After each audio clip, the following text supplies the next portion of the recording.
I stood in the marble hallway of Preston Associates, the most prestigious law firm in downtown Chicago, watching my family file into the conference room for Dad's will reading. My sister Elizabeth's Louboutins clicked against the floor, my brother James's Italian leather shoes whispered expensively, and Mom's pearls caught the light as she dabbed at her eyes with a monogrammed handkerchief. None of them spared me a glance. Mr. Preston himself, Dad's lawyer for 30 years, approached the door, his silver hair perfectly coiffed, his suit probably worth more than most people's cars. "I'm sorry," he said, not sounding sorry at all, "but this reading is for family only." "I am family," I said quietly. "Alexandra Bennett, the youngest daughter." He consulted his list. "I have specific instructions. Only immediate family members involved in the business interests are to attend." Elizabeth turned in the doorway, her perfect red lips curving in a smirk. "Oh, Alex, did you really think Dad would include you, after you abandoned the family business to play with your little investment company?" The door closed in my face with a soft, expensive click. I smiled, pulling out my phone and sending a quick text to my CFO, "Start the process." They had no idea that every property they thought they owned, from the flagship department store downtown to their precious McMansions in the suburbs, had been quietly purchased through my little investment company over the past 5 years. Bennett Capital wasn't just successful, it was a billion-dollar real estate empire, and I'd used it to buy every mortgage, every loan, every piece of property the family thought was theirs. Dad never knew. He was too busy grooming Elizabeth and James for succession, too focused on the failing retail empire he'd built, to notice his youngest had become his secret landlord. I checked my watch. The will reading would take about an hour, then the real show would begin. My phone buzzed, a message from Thomas, my head of legal. "Documents ready. Ownership transfer notification scheduled to send in 55 minutes. Perfect timing." I settled into one of the hallway's leather chairs, opened my laptop, and prepared to wait. Through the heavy door, I could hear muffled voices, the familiar cadence of Mr. Preston's formal tone, occasional exclamations from my siblings. A young associate hurried past, then did a double take. "Miss Bennett? Alexandra Bennett of Bennett Capital?" I nodded. "I'm sorry, I didn't realize. Would you like to use an office to wait? The conference room is occupied, but I know," I smiled, "that's my family in there, excluding me from my father's will reading." His eyes widened. "But your company, owns the building they're sitting in?" "Yes, along with every other property they think belongs to them." He looked like he wanted to say more, but professional discretion won out. He hurried away, probably to share this juicy bit of gossip with his colleagues. I didn't mind. In about 40 minutes, it wouldn't be gossip anymore. I used the time to review the numbers one last time. Bennett department stores had been failing for years, crushed by online competition and changing consumer habits. Dad had refused to adapt, sticking to his outdated business model while taking out more and more loans to stay afloat. Loans that I'd quietly bought through various subsidiaries.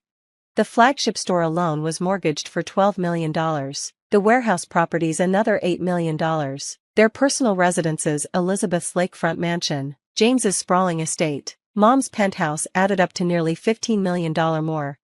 All owned, through a complex web of holding companies, by me. They'd find out soon enough, but first, they had to finish dividing up assets that hadn't really belonged to Dad in years. Right on schedule, the conference room door opened. Elizabeth emerged first, practically glowing with satisfaction. James followed, already on his phone, probably sharing the good news. Mom came last, still dabbing at her eyes. "Oh," Elizabeth said, noticing me. "Still here? I thought you'd have gotten the message by now." "I got several messages," I replied, standing. "Would you all mind joining me in the larger conference room? There's something we need to discuss." "We have nothing to discuss." James didn't look up from his phone. The will was quite clear. "Yes," I agreed, "but property ownership is about to become much clearer." Something in my tone made Mom look up. "Alexandra, what are you talking about?" "Follow me and find out." Maybe it was curiosity, maybe it was the unfamiliar confidence in my voice, but they followed me to the larger conference room. Thomas was waiting, documents arrayed precisely on the polished table. "Everyone, please sit." I gestured to the chairs. "Thomas, begin the notifications." "Yes, Miss Bennett." Phones began buzzing simultaneously, Elizabeth's, James's, Mom's, even Mr. Preston's, who had joined us, looking confused. "What is this?" Elizabeth demanded, staring at her screen. Ownership transfer notifications, I said calmly. Technically, they're just confirming what's been true for years. Every property you think you inherited today, I own them. All of them. The silence was absolute. That's impossible, James finally sputtered. The flagship store was mortgaged to Phoenix Holdings, a subsidiary of Bennett Capital, 3 years ago. My house Elizabeth's voice cracked. Purchased through Lakefront Properties LLC, another Bennett Capital company, when you defaulted on the original mortgage last year. Mom's face had gone pale. The penthouse? That one I bought directly, I said gently, when Dad refinanced it to cover the store's Christmas inventory. Mr. Preston was frantically flipping through papers. This can't be legal. I assure you it is. Thomas handed him a thick folder. Every transaction was properly documented and filed. Your firm handled several of them, though the connection to MS. Bennett was carefully obscured. Elizabeth stood so fast her chair tipped over. You snake, you've been plotting this all along. No, I corrected. I've been building a successful company while you all ran Dad's business into the ground. The fact that I was able to buy up your debts was just opportunity meeting preparation. We'll fight this, James declared. We'll sue With what money? I asked quietly. The stores are failing. The properties are mortgaged to me. Your personal assets are leveraged to the hilt. Face it, the only thing keeping this family afloat has been my little investment company all along. Mom's hands were shaking. Why? Why would you do this to your own family? Do this to you? I laughed softly. I've been saving you. Every time Dad needed a mysterious new investor. Every time the bank mysteriously extended a loan. Every time a mortgage miraculously got approved, that was me. I've been propping up this family for years while you all treated me like a failure. But the will. Elizabeth's voice was small. Go ahead. I gestured to the papers they'd been so excited about moments ago. Read it again. See how much those properties are worth now that you know who really owns them. Mr. Preston cleared his throat. Ms. Bennett is correct. Without the real estate holdings, the estate's value is primarily in the retail business itself, which according to these figures, is worth less than zero. I finished. The only thing keeping Bennett department stores operating has been my willingness to extend credit and delay calling in the loans. You wouldn't, James whispered. You couldn't just destroy everything Dad built. No, I agreed. I won't. But things are going to change.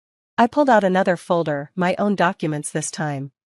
Option 1, you all stay on as managers of your respective properties, but with actual oversight and accountability.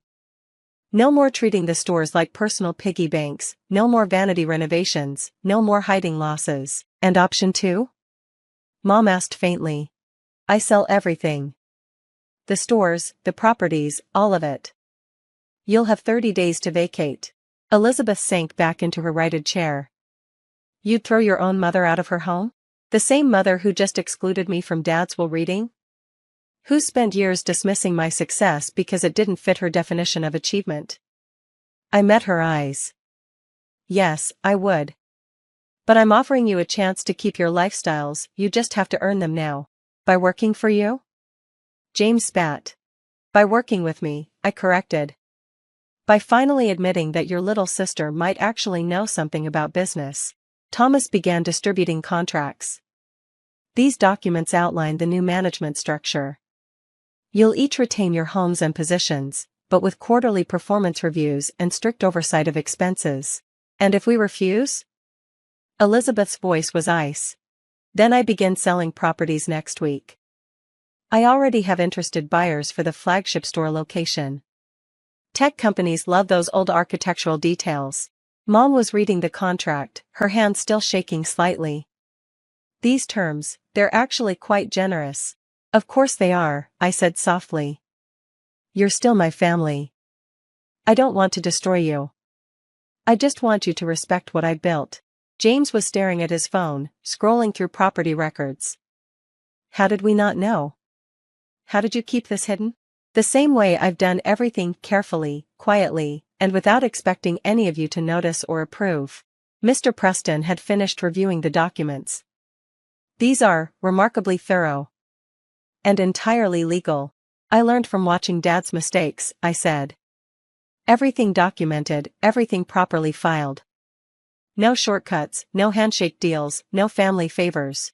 Elizabeth looked up from her contract. The management bonuses, they're higher than what we were making. Because I expect actual management now. Real work, real results. Not just showing up to take credit and collect checks. And the stores? Mom asked. What are your plans? I pulled out another folder, the part I'd actually been excited to share before they excluded me from the will reading. Complete modernization. Online integration, experiential retail spaces, boutique pop-ups. Everything Dad refused to consider. I spread out the plans. We could make Bennett department stores relevant again, but only if you're all willing to actually work for it. They gathered around the drawings and projections, professional interest slowly overcoming personal shock. This could actually work, James admitted grudgingly. Of course it could, I replied. I've spent years developing these plans while you were all dismissing me as a failure. We never said Mom started. Yes, you did. Every time you excluded me from family business discussions. Every time you dismissed my suggestions. Every time you treated my success as somehow less valuable than the failing family business. They had the grace to look ashamed. So, I gathered the contracts. Decision time. Sign and start proving yourselves, or pack and start house hunting. Your choice. Elizabeth picked up a pen first, surprising me slightly. She'd always been the most dismissive of my achievements. You beat us, she said quietly. Fair and square, completely legally, while we were too arrogant to even notice. That deserves respect.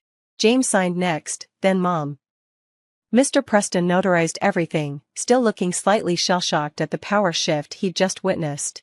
What happens now? Mom asked, handling her signed contract like it might bite. Now? Now we start turning this company around. For real this time. I checked my watch. Management meeting tomorrow at 9 a.m. Don't be late, I'm not as forgiving of tardiness as Dad was. They filed out slowly, decades of superior attitudes crumbling in the face of new reality. Mom lingered last. Your father, she said softly. He never knew? He never asked, I replied. None of you did. She nodded slowly. He would be proud. Not of us, but of you. Of what you've built. Maybe, I gathered my things. But I stopped needing his pride a long time ago.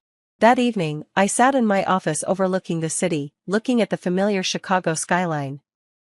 The flagship store's distinctive architecture stood out against the modern glass towers, beautiful, historic, but in desperate need of updating.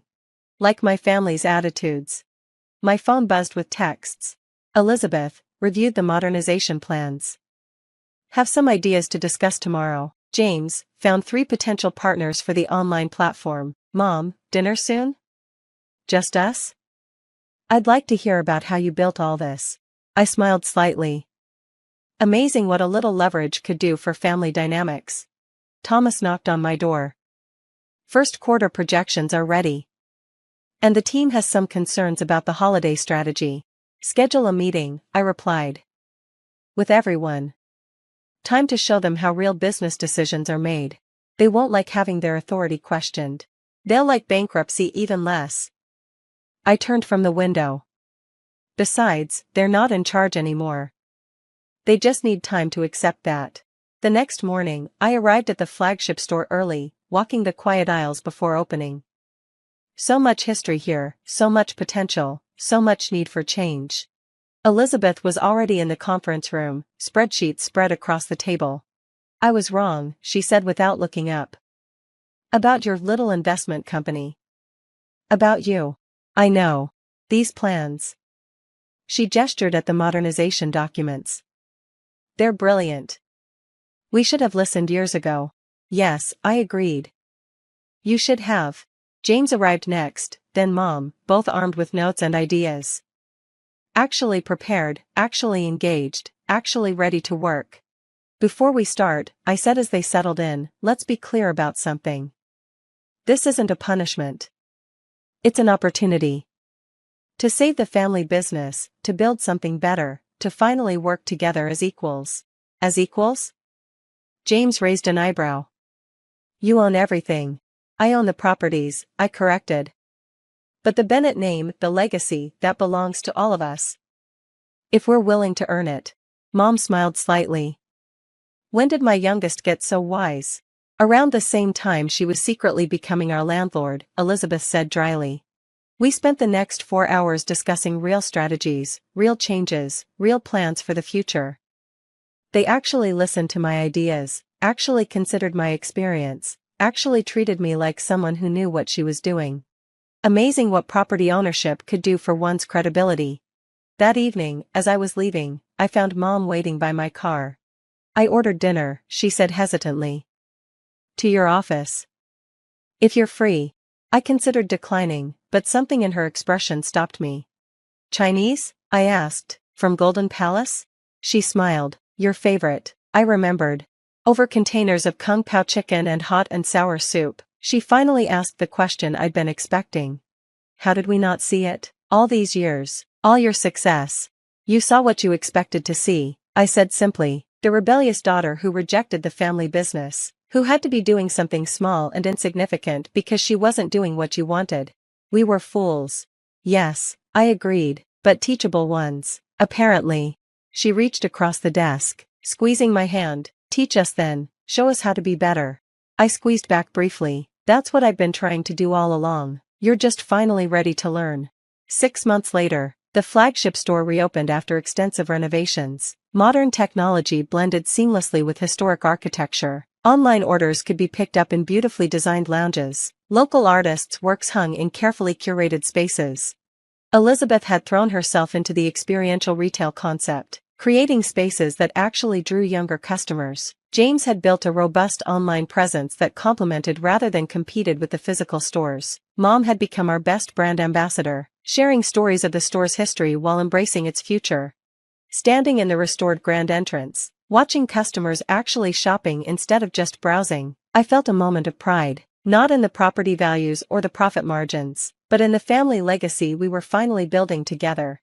Quite a change, Elizabeth said, joining me. The store, or us? Both. She smiled a real smile, not her old superior smirk, though I'm still not over you secretly buying everything out from under us. Consider it a very expensive lesson in humility. Consider it learned. She linked her arm through mine. Little sister. Up in Dad's old office, my office now, his portrait still hung on the wall, but it wasn't alone anymore. Next to it hung the first dollar earned after the reopening, and beside that, a framed copy of the property deed that had started it all. A reminder that sometimes the best revenge isn't revenge at all. Sometimes it's simply having the patience to wait until everyone else realizes what you've known all along. That success doesn't always look the way people expect. That family isn't about control but cooperation. That sometimes the best way to save something is to be willing to change everything. And that sometimes, just sometimes, the best business decision is to buy your own family's property right out from under them. Just to teach them to pay attention. What do you think about Alexandra's story? Was she right to secretly buy her family's properties, or should she have been more direct about her success? Share your thoughts in the comments below, and don't forget to follow for more stories about family, business, and the courage to succeed on your own terms.